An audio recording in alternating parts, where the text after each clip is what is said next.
नमस्कार दोस्तों, मैं प्रभात वालिया सोनी एजुकेशन के ऑनलाइन प्लेटफॉर्म पर आप सभी का स्वागत करता हूं। साथियों, पिछले सेक्शन में हम लोगों ने कुछ चर्चा की थी, उसी चर्चा को उसी सेक्शन को आज आगे कंटिन्यू करते हैं। पिछले सेक्शन में हमने कुछ वेबसाइट के बारे में, वेब एड्रेस के बारे में, इंटरनेट के बारे में, टेक्नोलॉजी के बारे में चर्चा की थी। उसी चर्चा को साथ में जोड़ रहा हूं। साथ में जोड़ने का मतलब हुआ कि अब जो हम नेटवर्किंग, इंटरनेट, आईसीटी, टेक्नोलॉजी वाला चैप्टर लेके चले हैं, इसके कैसे सवाल आते हैं ये बताओ। देखो, मैं आपको बता रहा हूं, मुझे राजस्थान बोर्ड 10th क्लास का रिजल्ट देखना है।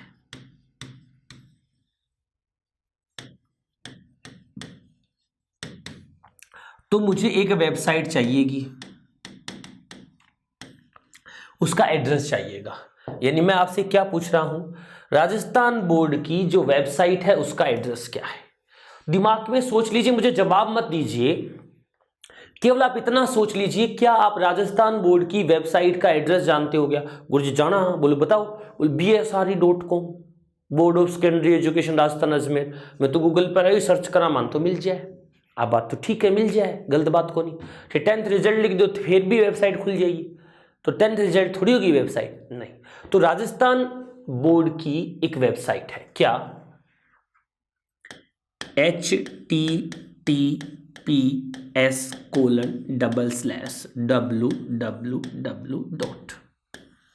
ये लिखा हुआ ही पहले से आता है भैया। क्या हमें लिखना पड़ता है क्या वेबसाइट के लिए? नहीं, लेकिन किसी वेबसाइट का एड्रेस लिखने के लिए हमें ये करना ही पड़ेगा। और क्या लिखूं? राज edu board dot Rajasthan dot gov.in। ये एक वेबसाइट का एड्रेस है भैया, जहां से आप 10th क्लास का क्या देखेंगे? रिजल्ट देखेंगे। ये पूरा का पूरा एक वेबसाइट का एड्रेस है, जहां से आप 10th क्लास का क्या देखेंगे? रिजल्ट देखेंगे। क्या किसी के दिमाग में ये एड्रेस आ रहा था? क्या नहीं आ रहा था? अगर नहीं आ रहा था तो आप कुछ गलत सोच रहे थे, सही सोच नहीं रहे थे।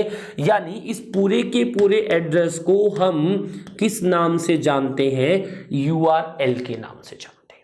कोई ये कहे कि इंटरनेट के पते को क्या कहा जाता है, इंटरनेट के एड्रेस को क्या कहा जाता है, तो आप बताएंगे कि एक इंटरनेट के एड्रेस को URL कहा जाता है। URL का पूरा नाम क्या होगा, अभी हम डिस्कस करने की कोशिश कर रहे हैं। अगर एक इंटरनेट एड्रेस की बात करूं तो ये इंटरनेट का एक एड्रेस है।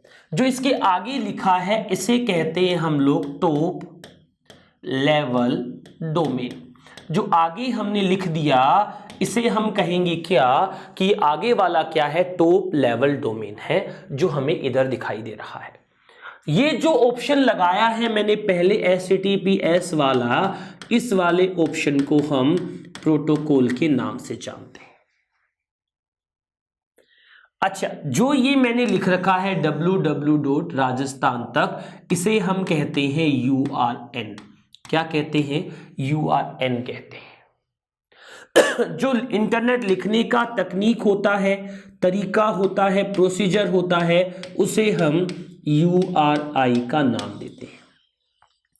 इंटरनेट का एड्रेस लिखने का एक तरीका होता है, प्रोसीजर होता है, उसे हम URI का नाम देते हैं। टेक्निकली ये कहें, URI के ही भाग होते हैं URL, URN, top level domain, ये सभी मिलकर ही एक प्रोसीजर यानी URI बनाते हैं।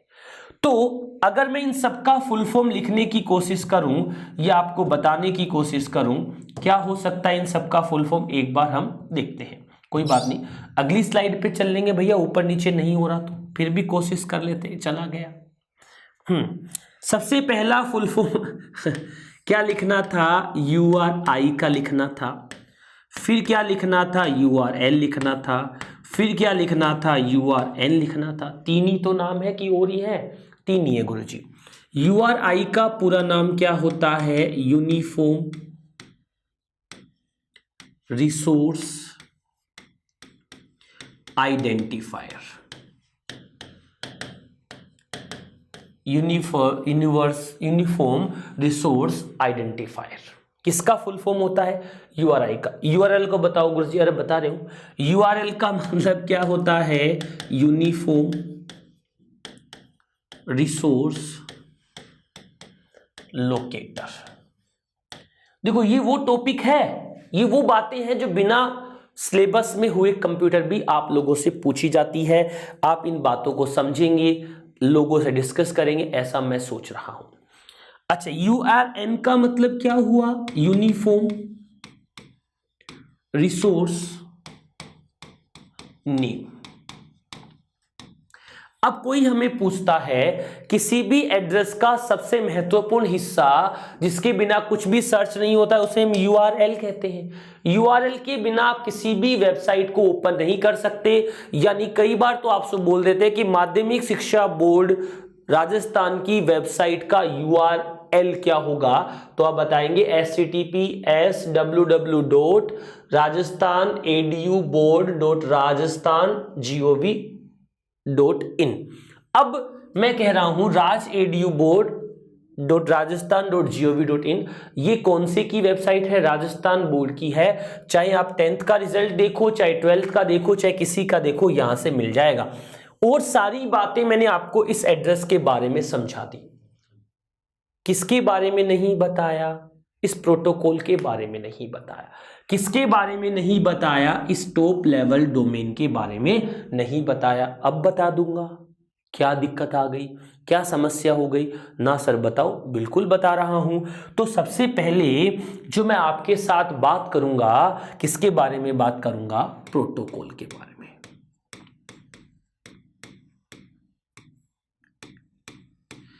अगर मैं प्रोटोकॉल के बारे में बात करूं, आपको समझाने की कोशिश करूं, तो क्या बता सकता हूं? देखो, प्रोटोकॉल की परिभाषा होती है सेट ऑफ रूल्स। नियमों का समूह क्या कहलाता है? प्रोटोकॉल कहलाता है। मैंने थोड़ी देर पहले पिछले सेक्शन में डिस्कस किया था कि इंटरनेट पर सारी सूचनाएं पैकेट के रूप में ट्रांसमिट होती है और इंटरनेट का जो स्टैंडर्ड प्रोटोकॉल होता है उसे हम टीसीपी नाम से जानते हैं। दो बातें बहुत पहले आप लोगों से मैंने डिस्कस कर दी थी। ठीक है, अब मैं बता रहा हूं एक प्रोटोकॉल जिसका हम इस्तेमाल कर रहे हैं, करते थे, करते रहेंगे, एचटीटीपी। दूसरे नंबर का प्रोटोकॉल है जिसे हम कहते हैं एचटीटीपीएस। यानी इंटरनेट पर हम किसी भी चीज का इस्तेमाल कैसे करेंगे, उसके कुछ स्ट्रक्चर होते हैं, कहां से फाइल खुलेगी उसकी कुछ जानकारियां होती है, वो इन प्रोटोकॉल के थ्रू ही होती है। अब कई का गुरु जी प्रधानमंत्री नरेंद्र मोदी प्रोटोकॉल तोड़ गए, ट्रंप को मिलो, यही प्रोटोकॉल तोड़े आके ट्रंप से नरेंद्र मोदी मिला, प्रोटोकॉल तोड़ दिए, तो ये प्रोटोकॉल तोड़ के मिला था क्या इंटरनेट वाले? नहीं, वो प्रोटोकॉल दूसरे होते हैं जो उन्हें नियम दिए होते हैं कि भी एक प्रधानमंत्री, कोई दूसरा आएगा सीधा खड़ा रहेगा, फिर हाथ मिलाएगा। तो ये सारी चीजें मतलब एक नियम के अकॉर्डिंग चलती है भाई, उसे ही हम प्रोटोकॉल की संज्ञा देते हैं। ठीक है सर, कोई दिक्कत नहीं है। एचटीटीपीएस फुल फॉर्म क्या हुआ? Hyper text transfer protocol. S के अंदर कुछ भी नहीं जुड़ा, केवल एक वर्ड लास्ट में जुड़ गया जिसे उसने क्या कहा? Secure. Hyper text transfer protocol, S का मतलब सिक्योर हो गया। नंबर 3 है एफटीपी। क्या मतलब हुआ? File transfer protocol.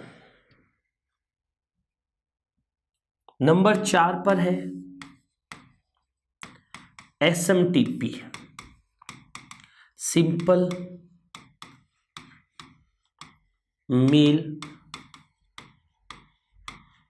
Transfer protocol.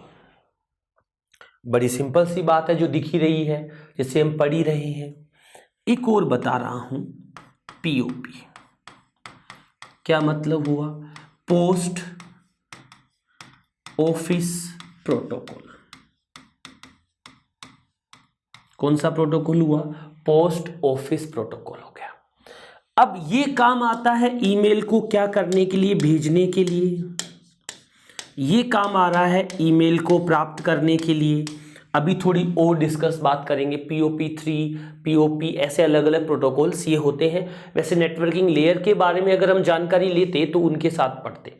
अब देखो, आप कहोगे सर कि प्रश्न कैसे आते हैं, तो एक प्रश्न LDC 2018 का जो पेपर लगा था पीछे, उसमें पूछा गया कि TCP/IP या हम कहें TCP/IP। अब TCP/IP क्या होता है ये हमने डिस्कस ही नहीं करा, तो अभी कर देते हैं। क्या करें, नंबर 6 पर क्या लिखें, TCP/IP।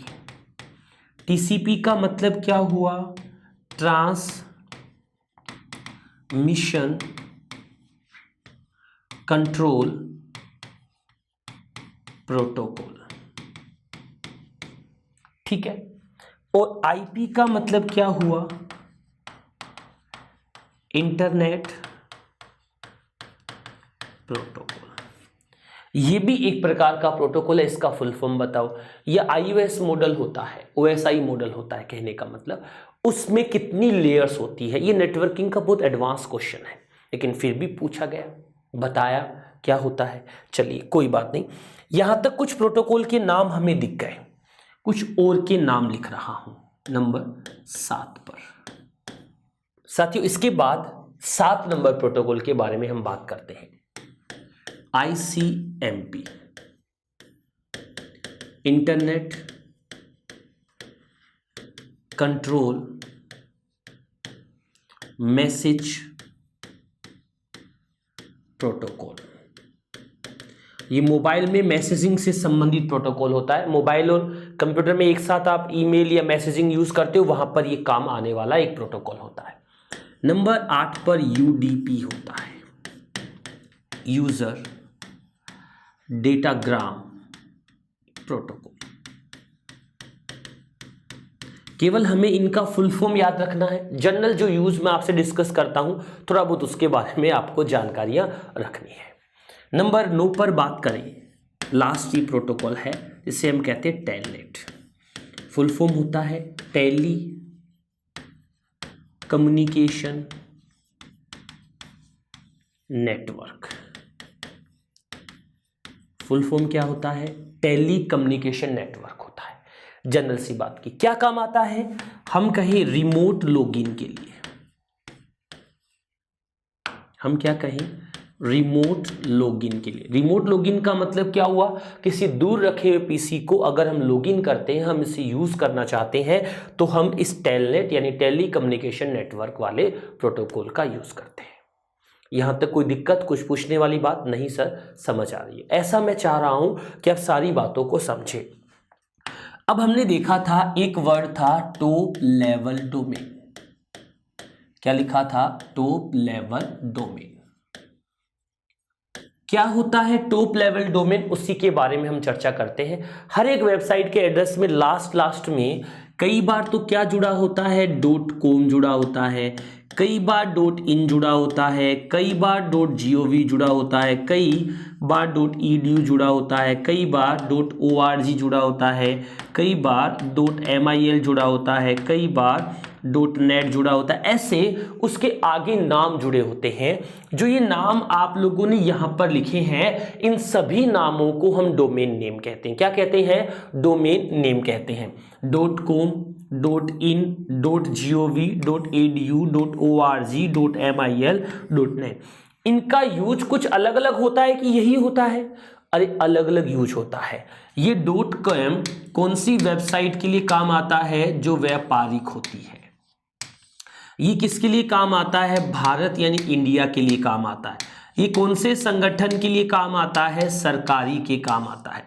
ये कौन से संगठन के काम आता है, जो शिक्षा से जुड़े हुए, शिक्षा से संबंधित संगठन है, वो आपकी वेबसाइट का डोमेन नेम के साथ में टॉप लेवल डोमेन में edu जोड़ते हैं।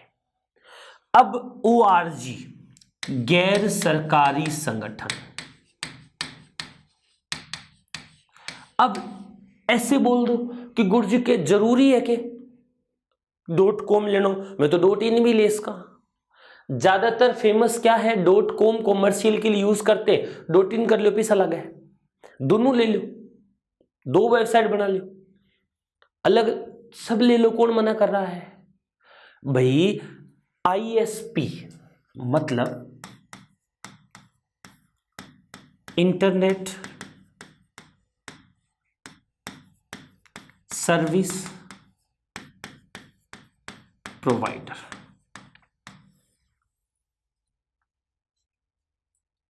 ये सुविधा देता है, पैसे लेता है, बदले में दे देता है। भाई क्या दिक्कत आ रही है, बनवा लो। मिलिट्री,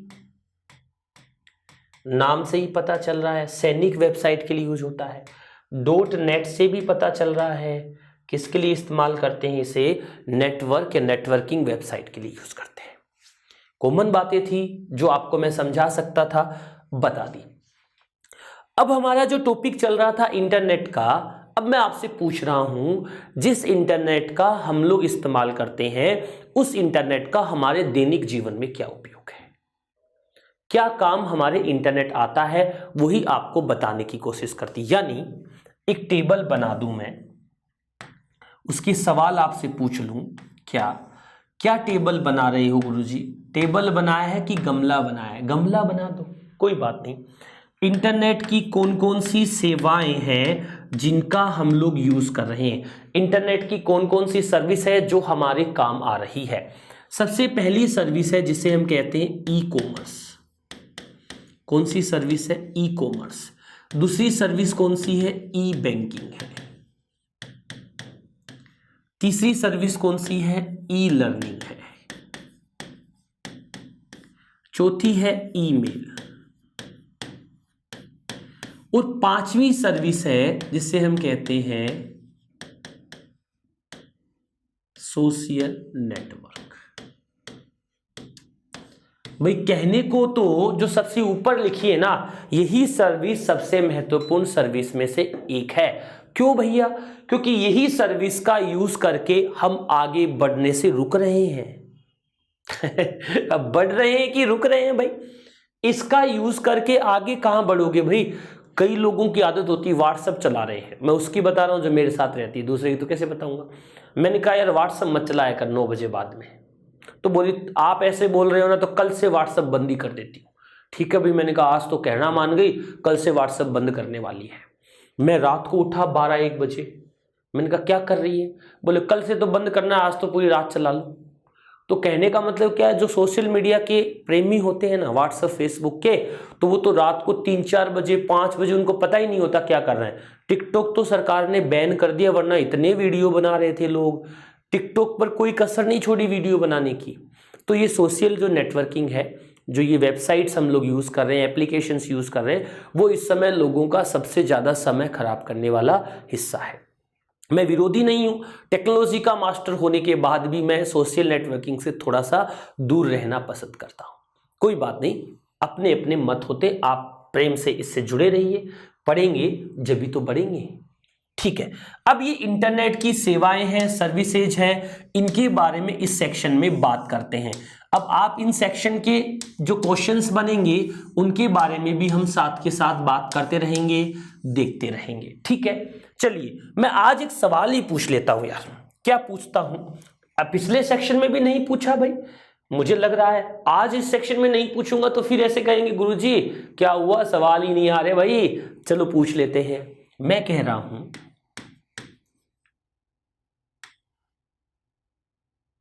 क्या इंटरनेट की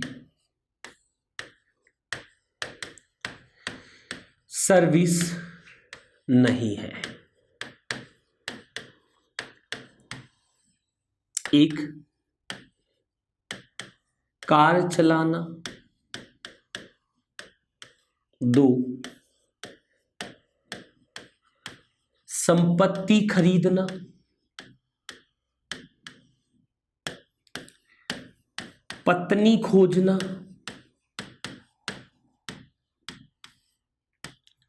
ले भैया, सब्जी खरीदना। गुरुजी बातचीत कर लो थोड़ी, बोर हो गए। अरे भाई इंटरनेट को थ्योरी में पढ़ते हुए बोर हो गए, प्रैक्टिकल में कह रहा हूं ले मैं बैठा हूं भैया व्हाट्सएप चला लो सब लोग, कहीं तो भी बोर हो रहे हैं तो बंद करके व्हाट्सएप चला लिया, कोई बात नहीं क्या पढ़ेंगे छोड़ो रे।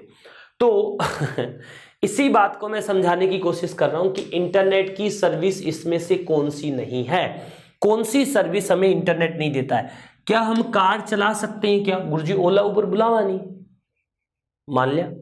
क्या संपत्ति खरीद सका के? हाँ गुरुजी मोटरसाइकिल खरीद लो, मोबाइल खरीद लो, स्कूटी खरीद लो, इलेक्ट्रॉनिक चीजें खरीद लो, खरीद सका।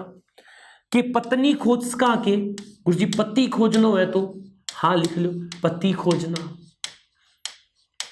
अरे शादी.com है नहीं, शादी.com, जीवन साथी.com, बहुत सारी वेबसाइट चल रही है आजकल जिन पर प्रोफाइल डाल दो जिकन ना मिल रही है बे, मिल गई बे तो राम राम करे। पत्नी पति खोज सकते हैं, सब्जी तो खरीद सकते हैं भैया, बनी बनाई खरीद लो, चाहे बना के खरीद लो, मिल जाती है। तो इसमें चारों ही ठीक लगे मुझे तो ना गुरुजी ना, चारों क्यों लगे, पहला कहां ठीक हुआ, कार आपा थोड़ी चलावा। तो इसका आंसर क्या होगा, एक नंबर हो जाएगा कि इंटरनेट जो है ई सर्विसेज जो है उसमें कार चलाना नहीं है। सर विदेश में ट्रेन चल रहा है ड्राइवर बिना, चल रहा है, आकार है भारत में भाई इंडिया में, ठीक है, ये ई सर्विस। और दूसरी बात, मैं आपकी बात को काटूंगा नहीं और कोई मेरी बात आप पर थोपूंगा भी नहीं, लेकिन इतना जरूर बता दूं कि आप कह रहे हैं कि सर्विसेज नहीं है, ये सर्विसेज है। इस मैटर को मैं कहां समझ सकता हूं, इस मैटर को मैं समझ सकता हूं कि भाई कार अपन चला रहे हैं, लेकिन कार इस सभी में सबसे कम जमने वाली बात भी है। तो कार अभी तक नहीं चल पाती है विदाउट ड्राइवर या विदाउट मशीन। ये जनरल सी बात हमने यहां पे समझने की कोशिश की। अब हमने यहां पर कुछ सर्विसेज देखी है जिसके प्रश्न हम जानने की कोशिश करेंगे। दोस्तों सबसे पहली सर्विस मैं देखता हूं इसी में ई बैंकिंग देख लेता हूं। पहली सर्विस का नाम अगर देखना चाहूं तो मैं कह सकता हूं कौन सी सर्विस है, ई बैंकिंग है। कौन सी सर्विस है, ई बैंकिंग। ई बैंकिंग को हम लोग कहते हैं दोस्तों electronic banking, online banking,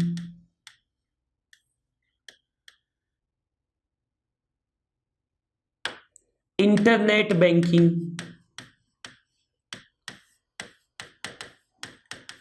virtual banking, electronic banking, online banking, internet banking, virtual banking, ये इसका नाम हो सकता है। ठीक है मेरी बात। अच्छा इस बैंकिंग का फायदा क्या है, जो मैं स्क्रीन पर नाम लिख रहा हूं ऑनलाइन बैंकिंग, इंटरनेट बैंकिंग, इसका फायदा क्या है? गुरुजी एक बात बताओ, मोबाइल बैंकिंग और इंटरनेट बैंकिंग अलग अलग है? बिल्कुल अलग है भैया। मोबाइल बैंकिंग इंटरनेट बैंकिंग अलग अलग है, दोनों के पासवर्ड अलग होते हैं, दोनों के एप्लीकेशंस अलग होते हैं, दोनों के सिस्टम अलग होते हैं। लेकिन यहां पर कुछ बातें मैं आपके दिमाग से निकालूंगा। एक सवाल है मेरा कि क्या हम घर पे कैश 1 लाख रुपए रखें उनकी सुरक्षा ज्यादा अच्छे से कर सकते हैं, या जो बैंक में हमारे 1 लाख पड़े उनकी सुरक्षा ज्यादा अच्छे से कर सकते हैं बैंक वालों की? क्यों? क्योंकि एटीएम कार्ड जो होता है ना उसके अंदर पैसे रखे होते हैं। एटीएम कार्ड को हम स्मार्ट कार्ड बोल सकते हैं। क्या बोल सकते हैं? Smart card. तो आज का सवाल बना, क्या स्मार्ट कार्ड कौन जारी करता है? स्मार्ट कार्ड जारी करता है कौन करता है? 1 नंबर पे देखो बैंक करती है, 2 नंबर पे देखो गवर्नमेंट करती है, 3 नंबर पे देखो स्कूल करता है, 4 नंबर पे देखो ऑल ऑफ दीज करते हैं। अब आपके मन में बात है सर स्मार्ट कार्ड तो बैंक जारी करे, गवर्नमेंट को क्या लेना देना है? स्कूल तो कौन करेगा? स्कूल वाली बात गलत है, तो इसमें तो बैंक आएगा, लेकिन इसका आंसर क्या आएगा? उपरोक्त सभी आएगा। दोस्तों स्मार्ट कार्ड क्या होता है? एटीएम कार्ड स्मार्ट कार्ड नहीं होता है। स्मार्ट कार्ड केवल एटीएम कार्ड या क्रेडिट कार्ड डेबिट कार्ड नहीं होता है। जिस कार्ड में चिप लगी होती है उसे स्मार्ट कार्ड कहते हैं। तो आजकल स्कूल कॉलेज में विद्यार्थियों की अटेंडेंस के लिए चिप लगाओ कार्ड देते, गेट पे दिखाते, अंदर चले जाते, हो जाता है। गवर्नमेंट आजकल ड्राइविंग लाइसेंस, आरसी गाड़ी की सब चीजें स्मार्ट कर रही है। ठीक है मेरी बात। इसलिए जो चिप लगा हुआ कार्ड होता है उसे हम कौन से कार्ड के नाम से जानते हैं साथियों? उसे हम स्मार्ट कार्ड के नाम से जानते हैं। तो जो ई बैंकिंग होती है उसे हम electronic banking, online banking, virtual banking, internet banking, खूब सारे नाम दे सकते हैं। इसकी खास बात क्या होती है? इसमें हम क्या कर सकते हैं, बैंक क्या होने पर, बंद होने पर, बैंक आपका बंद है तब भी हम बैंक बंद होने पर भी क्या कर सकते हैं, लेन देन कर सकते हैं। लेन देन का मतलब क्या होता है? आपका बैंक बंद है तो भी आप किसी भी प्रकार के ट्रांजैक्शन कर सकते हैं, कोई दिक्कत वाली बात आप लोगों को नहीं है।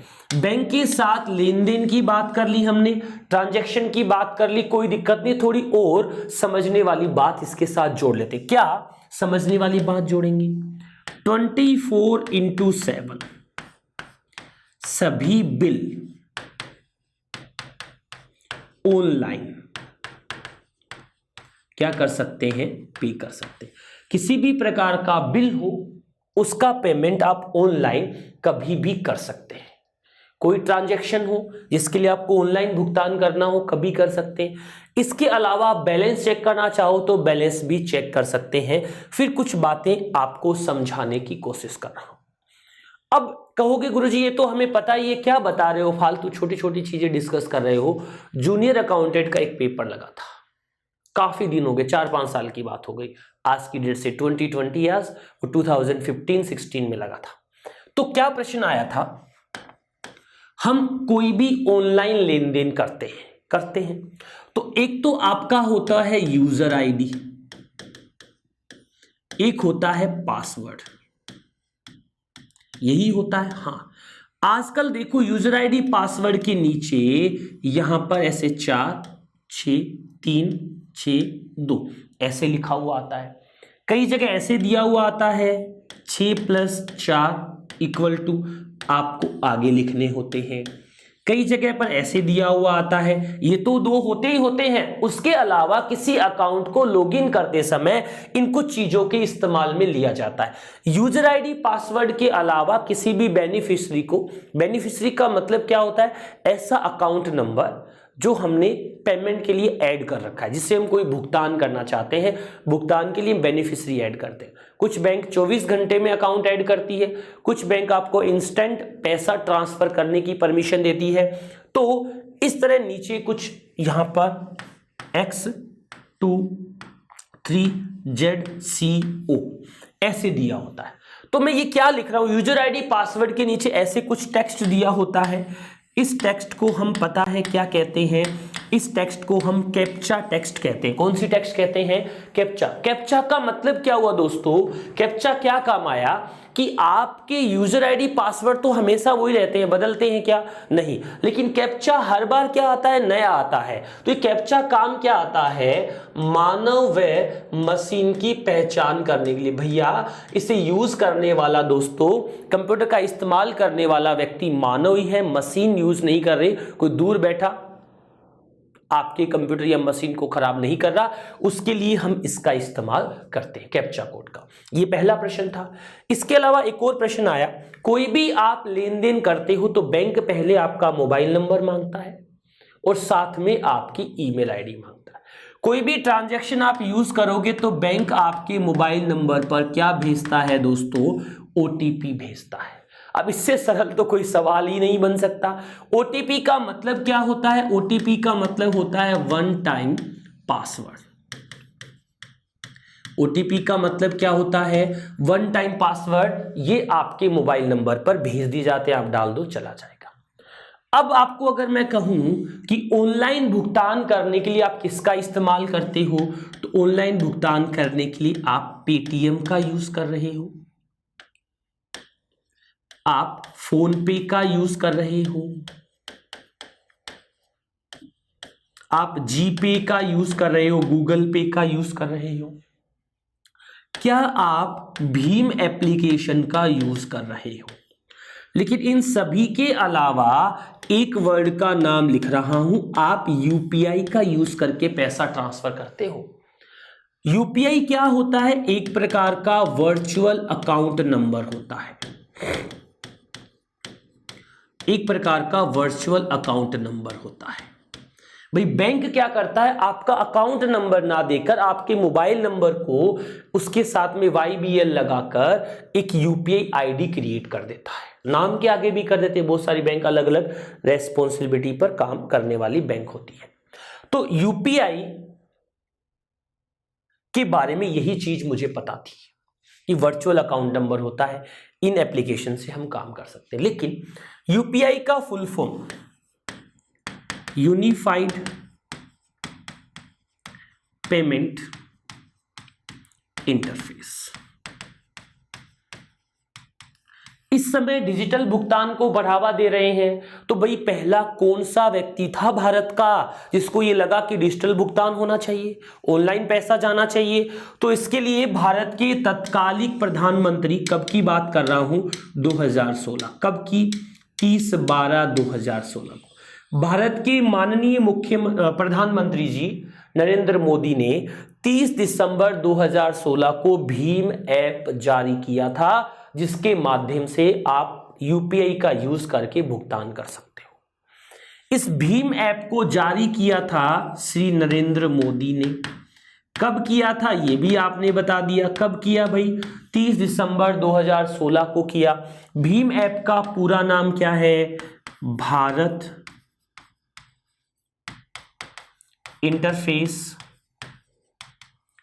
For money. ये आपके भीम ऐप का फुल फॉर्म है। आजकल बहुत सारी यूपीआई टेक्निक चल रही है, बहुत सारे वॉलेट यूज कर रहे हैं। पहले तो पेटीएम ही केवल वॉलेट के रूप में काम करता था, आजकल तो फोन पे पर भी पैसे ऐड होने लग गए। फोन पे भी आपका वॉलेट की तरह काम करना शुरू कर दिया है। भीम ऐप आपका यूपीआई इंटरफेस यूज करता है, अकाउंट टू अकाउंट पैसा ट्रांसफर करने का काम करता है। ई बैंकिंग से अभी हमारी बहुत सारे काम आसान हो गए हैं। किसी भी प्रकार का बिल भरना हो, किसी भी प्रकार के भुगतान करने हो, तो हम इस ई बैंकिंग की सहायता से आसानी से कर देते हैं। चलिए कोई बात नहीं, थोड़ी और बातचीत करते हैं, सेक्शन को अच्छा बनाते हैं। अगले नंबर पे दूसरे पर ई लर्निंग। दोस्तों वास्तव में हम जो अभी कर रहे हैं, आपको पढ़ा रहे हैं, ई लर्निंग का हिस्सा है। अभी मेरा पढ़ाने की इच्छा नहीं है, मैं अभी क्लास को खत्म कर रहा हूं, कल पढ़ा दूंगा। लेकिन वीडियो रोक देंगे भैया हम तो यहां पर, कल भी आऊंगा तो यहीं जुड़ जाएगा। दूसरी बात, आप में से जो विद्यार्थी बैठा है, मैं अभी क्लास ले रहा हूं, ये समय है 8 से 9 रात का। क्या आप इस क्लास को 8 से 9 ही पढ़ सकते हैं क्या इस क्लास को आप 8 से 9 के बाद नहीं पढ़ सकते क्या? ये बातें क्यों कर रहा हूं भैया मैं? ये बातें इसलिए कर रहा हूं कि जब हमारी ऑफलाइन क्लास चलती थी, जब हम कोचिंग में क्लास पढ़ने जाते थे, जब हमारी क्लास का टाइम 8 से 9 था, तो हम क्लास कितने बजे ले सकते थे? 8 से 9 ही ले सकते थे। क्या 10 से 11 भी ले सकते थे क्या? नहीं।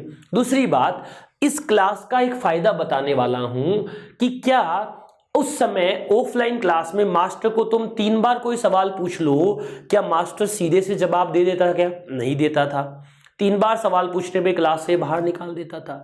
क्या इस ई लर्निंग में, ऑनलाइन क्लास में, आप एक क्लास को एक ही बार देख सकते हो कि ज्यादा बार देख लो? अरे नहीं भैया, मेरी क्लास को एक ही बार देखना, 2 बार मत देखना, ऐसा कोई मास्टर कह सकता है क्या? नहीं। तो ई लर्निंग के हमें बहुत सारे बेनिफिट मिल रहे हैं। इसी कारण से डिजिटल प्लेटफॉर्म इस समय ग्रोथ कर रहा है। इस ई लर्निंग के लिए इस समय बहुत सारी एप्लीकेशंस, बहुत सारी वेबसाइट हम लोग यूज कर रहे हैं। मैं एक पूरा सेक्शन लूंगा आगे, ई बैंकिंग, ई लर्निंग, इस इंटरनेट की सर्विसेज से रिगार्डिंग। डिजिटल राजस्थान में, डिजिटल भारत में पैन कार्ड क्या होता है, पैन कार्ड को ऑनलाइन कैसे आवेदन करते हैं, पासपोर्ट क्या होता है, पासपोर्ट के लिए कौन सी वेबसाइट या एप्लीकेशंस का हम यूज करते हैं, वो एक सेक्शन में इसके साथ ले लूंगा अभी थोड़ी देर बाद में। पहले जनरल सेक्शन कंप्लीट करता हूं, फिर अच्छा सेक्शन जो बन रहा है वो मैं आपके साथ डिस्कस कर लूंगा। यहां तक कोई दिक्कत है? नहीं है। बात कर रहा हूं, समझा रहा हूं, बता रहा हूं, धीरे धीरे चीजें क्लियर होती जाएगी। ठीक है, ई लर्निंग के बाद हम बात करें ई लर्निंग का मतलब क्या होता है। तो ई लर्निंग को हम बोलते हैं इलेक्ट्रॉनिक लर्निंग। ई लर्निंग का मतलब होता है इलेक्ट्रॉनिक लर्निंग। सीधी सीधी बात बता रहा हूं मैं, इंटरनेट, कंप्यूटर, मोबाइल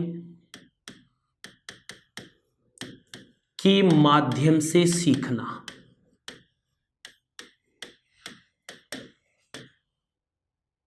डॉक्टर बन गया।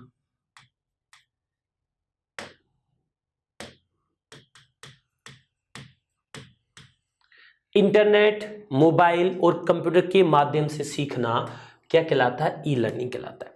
गुरुजी एक बात बताओ, इस ई लर्निंग में जो हमें कंटेंट मिलते हैं, कंटेंट का मतलब क्या हुआ? जो हमें सामग्री मिलती है। इस ई लर्निंग में जो हमें कंटेंट मिलते हैं, जो हमें सामग्री मिलती है, वो कैसे मिलती है? वो हमें वीडियो में मिल जाती है। अभी आप पढ़ रहे हैं वीडियो क्लासेस है ये। वो हमें ऑडियो में मिल जाती है।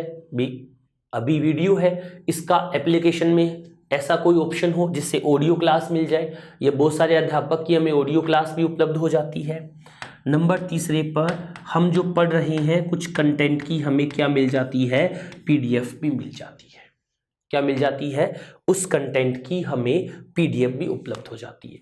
कुछ चीजों का हमें क्या मिल जाता है? वर्ड डॉक्यूमेंट भी मिल जाता है। अब ऐसे मत करना गुरुजी पीडीएफ का पूरा नाम बताओ, बता दिया 10 बार। क्या होता है? Portable document format. पीडीएफ का फुल फॉर्म क्या होता है? पोर्टेबल डॉक्यूमेंट फॉर्मेट होता है। यहां तक कोई दिक्कत? भी कोई बात पूछनी हो तो बोल दो, मैं तो बता दूंगा, मुझे कोई समस्या नहीं है। जनरल सी बात डिस्कस कर रहा था। ई लर्निंग में क्या होता है? इंटरनेट के माध्यम से पढ़ना या सीखना ई लर्निंग कहलाता है। ई लर्निंग के लिए क्या हम वेबसाइट का यूज करते हैं? क्या एप्लीकेशंस का यूज करते हैं? बिल्कुल। इस समय जिस एप्लीकेशन की सहायता से पढ़ रहे हो एक ई लर्निंग प्लेटफॉर्म है, और भी बहुत सारे ई लर्निंग प्लेटफॉर्म तरह तरह के समय पर काम करने वाले थे, उनके बारे में अभी हम चर्चा करेंगे। देखो इसके आगे बढ़ रहा हूं, ई लर्निंग की ही बात कर रहा था। 2 प्रकार की ई लर्निंग हम इस्तेमाल करते हैं। एक तो होता है कंप्यूटर बेस्ड लर्निंग, ठीक है। एक होता है कंप्यूटर असिस्टेड लर्निंग। एक लर्निंग का नाम क्या लिखा था हमने बताया कि कंप्यूटर बेस्ड लर्निंग। हम कंप्यूटर आधारित लर्निंग कर रहे हैं। मतलब क्या हुआ? कंप्यूटर आधारित लर्निंग को बोलते अधिगम। इसे बोलते हैं कंप्यूटर की सहायता से अधिगम। कंप्यूटर आधारित लर्निंग होता है, कंप्यूटर असिस्टेड लर्निंग होता है, सहायक लर्निंग होता है। मतलब क्या हुआ? सुन लो सीधी सी बात। हम कंप्यूटर विषय पढ़ने के लिए प्रोजेक्टर या इस टेक्नोलॉजी का इस्तेमाल कर रहे हैं, कंप्यूटर बेस्ड लर्निंग है। वर्ड सीख रहे हैं, एक्सेल सीख रहे हैं, पावर पॉइंट सीख रहे हैं, तो उसे हम क्या कहते हैं? कंप्यूटर आधारित अधिगम या लर्निंग बोलते हैं। अगर हम कंप्यूटर पढ़ने के लिए, कंप्यूटर सीखने के लिए कंप्यूटर का इस्तेमाल कर रहे हैं तो यही होगा।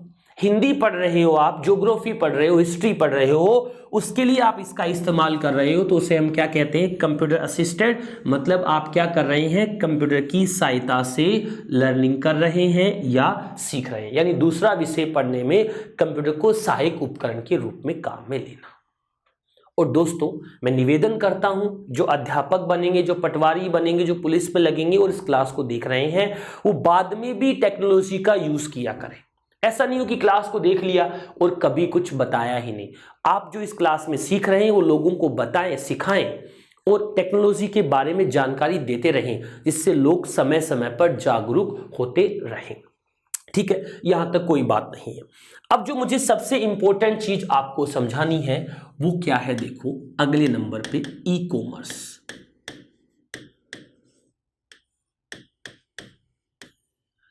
ई कॉमर्स का मतलब भी वही होता है, इलेक्ट्रॉनिक कॉमर्स। ई का मतलब इलेक्ट्रॉनिक होता है। इलेक्ट्रॉनिक कॉमर्स का मतलब क्या हुआ, वही बात, किसके माध्यम से, इंटरनेट, कंप्यूटर,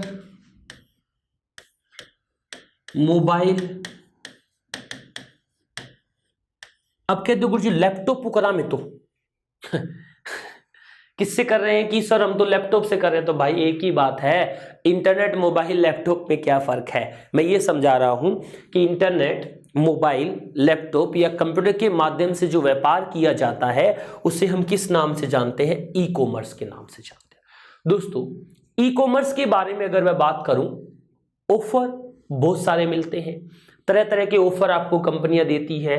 ऑफर और डिस्काउंट के माध्यम से कस्टमर को इसमें क्या किया जाता है, आकर्षित किया जाता है। दो प्रकार के व्यक्ति होते हैं, एक होता है जिसे हम कहते हैं कस्टमर, दूसरा होता है जिसे हम कहते हैं कंज्यूमर।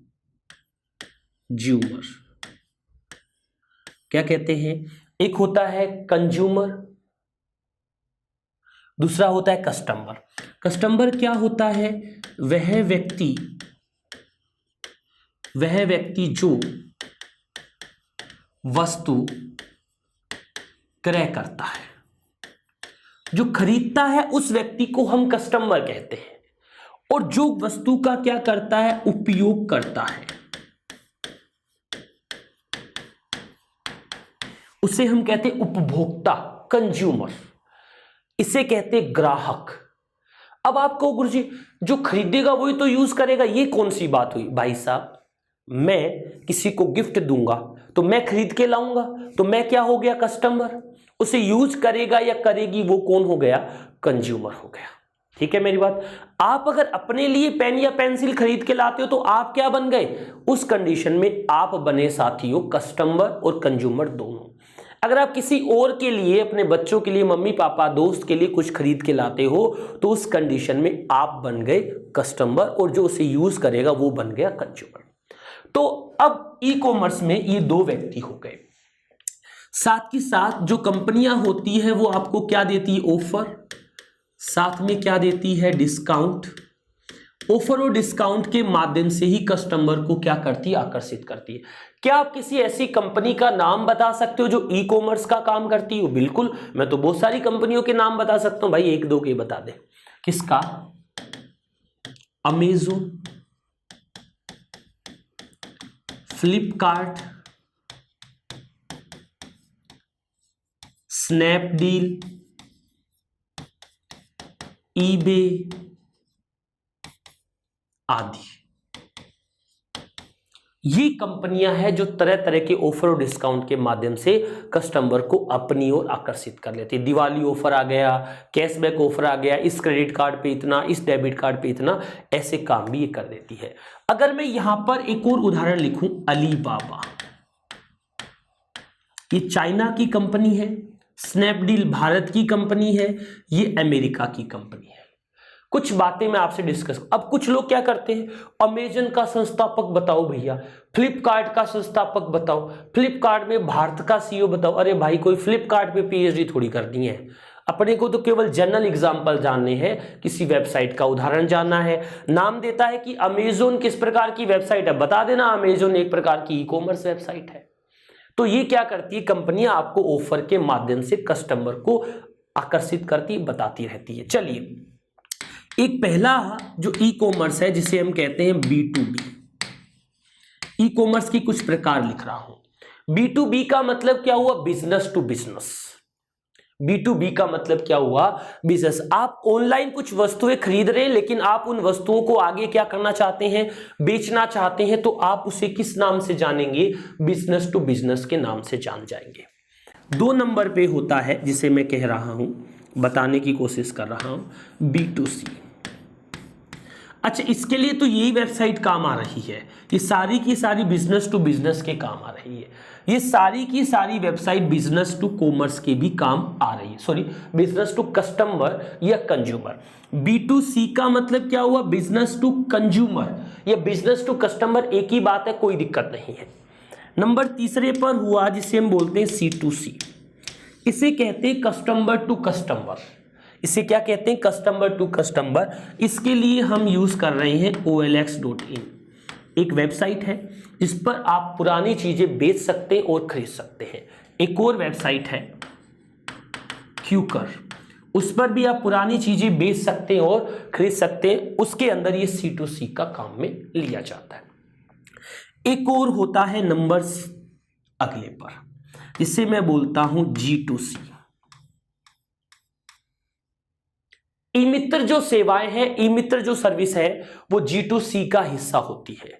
गवर्नमेंट टू सिटीजन बोलते हैं इसको, गवर्नमेंट टू कस्टमर नहीं बोलते, गवर्नमेंट टू कंज्यूमर नहीं बोलते, इसे कहते हैं government to citizen. Government to citizen का मतलब क्या हुआ, सरकार आम नागरिक के लिए हमें सुविधाएं दे रही है, वो किसके माध्यम से दे रही है, ई मित्र के माध्यम से दे रही है, जिस सर्विस के लिए सरकार हमसे क्या लेती है, पैसा लेती है। अब मैं इसे कह दूं कि G2G भी कुछ व्यापार होता है, बिल्कुल होता है। गवर्नमेंट टू गवर्नमेंट भी लेन देन होता है। भाई अगर फायर डिपार्टमेंट बिजली जला रहा है तो बिजली बोर्ड को पैसे देता है, फ्री में बिजली बोर्ड उसे बिजली जलाने नहीं देता है। इस बात का ध्यान रखना है, ठीक है। एक और अगला पॉइंट जो आज के इस सेक्शन का सबसे महत्वपूर्ण, सबसे अच्छा पॉइंट है, क्या है, क्या नाम है, ईमेल। क्या होता है पूरा नाम, इलेक्ट्रॉनिक मेल। क्या होता है, इंटरनेट पर पत्र भेजने के समान होता है। ये आपके इंटरनेट पर किसके समान होता है, पत्र भेजते हैं उसके समान होता है। क्या हम इसके साथ फाइल, डॉक्यूमेंट, ऑडियो, वीडियो भेज सकते हैं क्या? क्या ईमेल के साथ ये सारी चीजें भेजी जा सकती है क्या? बिल्कुल भेजी जा सकती है। इन सारी चीजों को हम किस नाम से जानते हैं, अटैचमेंट के नाम से जानते हैं। ईमेल के साथ ऑडियो, वीडियो, डॉक्यूमेंट, कोई फोटो भेजो, उसे हम किस नाम से जानते हैं, अटैचमेंट के नाम से जानते हैं। किसी आए हुए ईमेल का उत्तर देना, किसी आए हुए ईमेल का उत्तर देना पता है क्या कहलाता है, आप उसका क्या कर रहे हैं, रिप्लाई कर रहे हैं। किसी आए हुए ईमेल को आगे भेजना, कोई ईमेल आपके पास आ गया, आप उसे आगे भेजना चाहते हैं तो उसे कहेंगे आप उस ईमेल को क्या कर रहे हैं, फॉरवर्ड कर रहे हैं। ईमेल के साथ जो भी सामग्री भेजी जाती है उसे अटैचमेंट कहते हैं। किसी आए हुए ईमेल का उत्तर देना, रिप्लाई देना कहलाता है। आगे किसी को ईमेल भेजना, फॉरवर्ड करना कहलाता है। साथ के साथ अगर आप किसी को ईमेल भेजना चाहते हैं तो आपके पास क्या चीजें होनी चाहिए, आपके पास उसके घर का एड्रेस नहीं चाहिए, क्या चाहिए भैया, उसका ईमेल एड्रेस होना चाहिए। अब मेरा पहला सवाल है, क्या हम खुद की ईमेल आईडी पर ईमेल भेज सकते हैं क्या? गुरुजी पता नहीं, चलो ईमेल छोड़ दो, मैं तो कभी भेजो को नहीं गुरुजी, क्या बताओ, अरे छोड़ दो। क्या हम अपनी ईमेल आईडी पर ईमेल भेज सकते हैं क्या? अरे छोड़ दिया मैंने, दूसरा शब्द सुनो। क्या हम अपने व्हाट्सएप पर व्हाट्सएप कर सकते हैं क्या? गुरुजी कौन कर सकता है? अरे इतना क्यों गर्म हो रहा है भाई? क्या अपने खुद के मोबाइल पर मैसेज भेज सकते हैं क्या? आप इन तीनों बातों को हाँ में बदल दो। आप आपके खुद के मोबाइल पर मैसेज भेज सकते हो, खुद के व्हाट्सएप पर व्हाट्सएप कर सकते हो और खुद की ईमेल आईडी पर ईमेल कर सकते हो। कहने का मतलब ईमेल भेजने के लिए अगले का ईमेल एड्रेस आपके पास होना चाहिए। आप खुद की आईडी पर ईमेल भी भेज सकते हो। जैसे मैं मेरा बता रहा हूं, वालिया प्रभात @gmail.com, ये मेरा ईमेल एड्रेस है। एक ईमेल एड्रेस में @ का होना अनिवार्य होता है। @ से पहले वाला पार्ट क्या कहलाता है, यूजर नेम कहलाता है।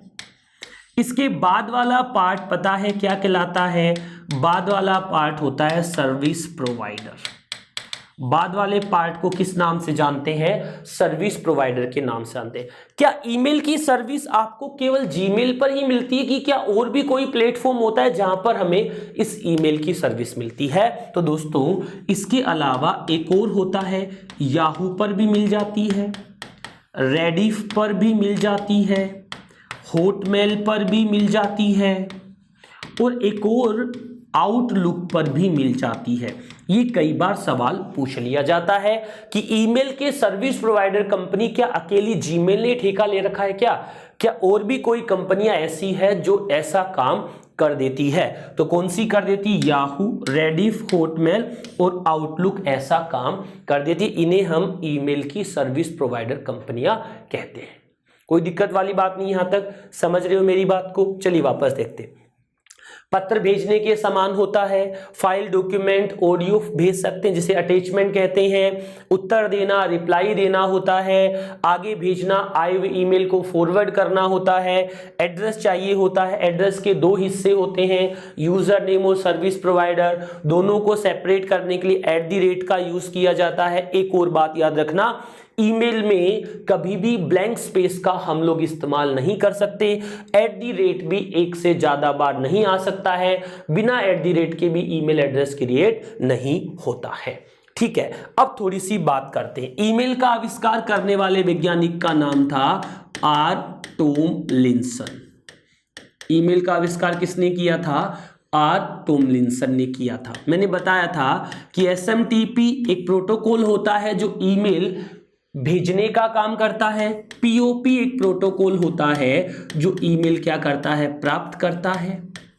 और ये क्या करता है? भेजता है। एक और बताया था मैंने ICMP, एक और प्रोटोकॉल होता है जिसे हम कहते हैं इंटरनेट कंट्रोल मैसेज प्रोटोकॉल। ये भी आपका ईमेल कंट्रोल से संबंधित प्रोटोकॉल होता है। ये हमने ईमेल के बारे में खूब सारी बातें की, लेकिन ईमेल में कुछ फीचर्स होते हैं। सबसे पहला फीचर होता है टू से पहले लिख देता हूं कि इसका मतलब होता है कंपोज। कंपोज का मतलब होता है नया ईमेल बनाना। किसी को नया ईमेल भेजना हो तो हम किसका इस्तेमाल करते हैं? कंपोज का। कंपोज में पहला होता है टू, दूसरा होता है CC और तीसरा होता है BCC। BCC का मतलब होता है ब्लाइंड कार्बन कॉपी। CC का मतलब होता है कार्बन कॉपी। ठीक है मेरी बात? तीनों का अर्थ बताता हूं। ये काम आता है एक एड्रेस पर ईमेल भेजने के लिए टू का यूज करते हैं। ये कब काम आता है? एक से अधिक पते पर अगर हम ईमेल भेजना चाहे तो। अब फर्क हुआ कि CC और BCC में क्या फर्क होता है? तो दोस्तों CC पर आपस में मेल ID दिखाई देती है, आपस में ID क्या होती है? शो होती है। इसमें आपस में ID शो नहीं होती। एग्जाम्पल बताता हूं। आप व्हाट्सएप पे ग्रुप चलाते हो? हाँ सर चलाते हैं। व्हाट्सएप पे ब्रॉडकास्ट भी चलाते हो? ना सर कभी काम नहीं पड़ा। तो ग्रुप और ब्रॉडकास्ट का फर्क क्या होता है ये मैं बताने की कोशिश करता हूं। ग्रुप में क्या होता है? सभी के नंबर आपस में शो होते हैं, ऐसा CC में होता है।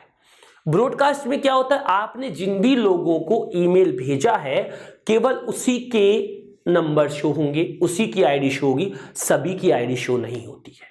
तो ये ब्रॉडकास्ट और ग्रुप का फर्क होता है, ये CC और BCC का फर्क होता है। आपस में मेल ID शो नहीं होती, ये BCC में होता है। आपस में मेल ID शो होती है, ये CC में होता है। CC का मतलब क्या हुआ? कार्बन कॉपी हो गया।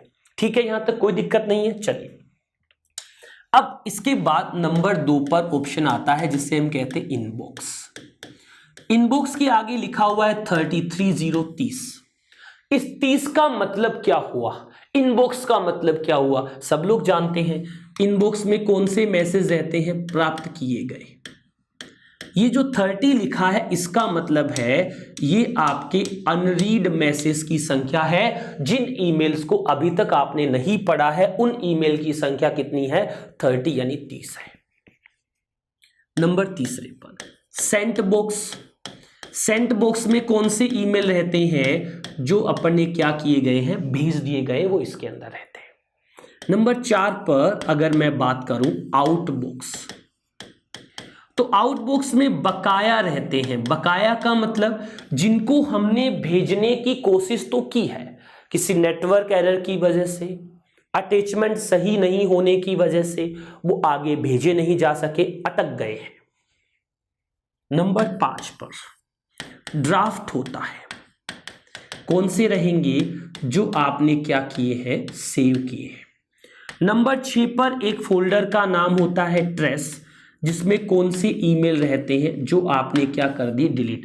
दोस्तों डिलीट किए गए ईमेल ट्रेस में रहते हैं, लेकिन अगर आप 30 दिन तक उस ईमेल को वापस रिकवर नहीं करते हो तो ये जीमेल ऑटोमेटिक उस ट्रेस को क्या कर देता है साथियों, खाली कर देता है। नंबर 7 पर सबसे इंपॉर्टेंट, स्पैम का बोलते हैं जंक ईमेल। जंक ईमेल को साथ बिना अनुमति जो ईमेल आपके पास आते हैं उन्हें हम स्पैम या जंक ईमेल की संख्या देते हैं। क्या ये हमारे लिए लाभदायक होते हैं या नुकसानदायक होते हैं? दोस्तों आप अपनी ईमेल आईडी पर देखना, शादी.com से या डॉक्टर बत्रा से बहुत सारे ईमेल आते हैं। डॉक्टर बत्रा बालों का डॉक्टर है, मुझे भी अभी कोई जरूरत नहीं है, शादी भी हो गई तो मुझे तो दोनों ही कोई काम के नहीं है। एक और एग्जांपल, यूनिवर्सिटी ऑफ राजस्थान का जब कभी आप फॉर्म फिल करेंगे तब भी आपको यूनिवर्सिटी वाले कहते हैं कि या तो आपको स्पैम में मिल जाएगा या इनबॉक्स में मिल जाएगा। स्पैम का मतलब होता है कि ज़्यादा लोगों को अगर हम मैसेज करते हैं तो ईमेल सोसाइटी आप उसको स्पैम में डाल देती है। या तो कॉमर्शियल नंबर रखो, उसे वेरीफाइड करो, उससे स्पैम नहीं बनाएगी। लेकिन आप अगर जनरल इस्तेमाल कर रहे हैं तो स्पैम की तरह काम करेगा। तो स्पैम कई बार अपने लिए यूजफुल भी होता है, कई बार अनयूजफुल भी होता है। ये हमने इंटरनेट की सर्विसेज के बारे में चर्चा की। एक और सर्विस के बारे में बात करते हैं जिसे हमने कहा सोशल नेटवर्क। सबसे ज्यादा प्रचलित है।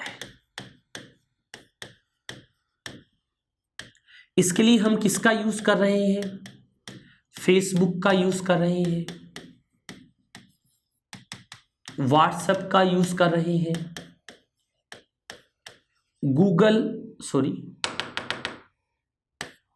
फेसबुक, व्हाट्सएप, इंस्टाग्राम, ट्विटर आदि। दोस्तों अगर मैं आपको जनरल सी बात बताऊं, इस सेक्शन को एंड कर रहा हूं, अभी जनरल सी बात बता रहा हूं कि हम इंटरनेट का इस्तेमाल करते हैं तो सबसे ज़्यादा समय हमारा इस सोशल नेटवर्किंग पे वेस्ट होता है। अभी मैं कहीं भी बैठा हूँगा तो फेसबुक पर अंगुलियां मारता रहूँगा, व्हाट्सएप के स्टेटस देखता रहूँगा, तो इनकी सहायता से लोगों से जुड़ा जाता है, सामाजिक जुड़ाव रहता है। तो ऐसे एप्लीकेशन जो समाज के लोगों को अपने साथ जोड़ता है उन्हें हम सोशल नेटवर्किंग साइट कहते हैं। सोशल नेटवर्किंग साइट भी होती है, एप्लीकेशंस भी होती है। दोस्तों इस समय मोबाइल के युग में साइट से ज़्यादा एप्लीकेशंस का इस्तेमाल किया जाता है जो अलग अलग होती है। कुछ के नाम मैंने आपके सामने लिखे।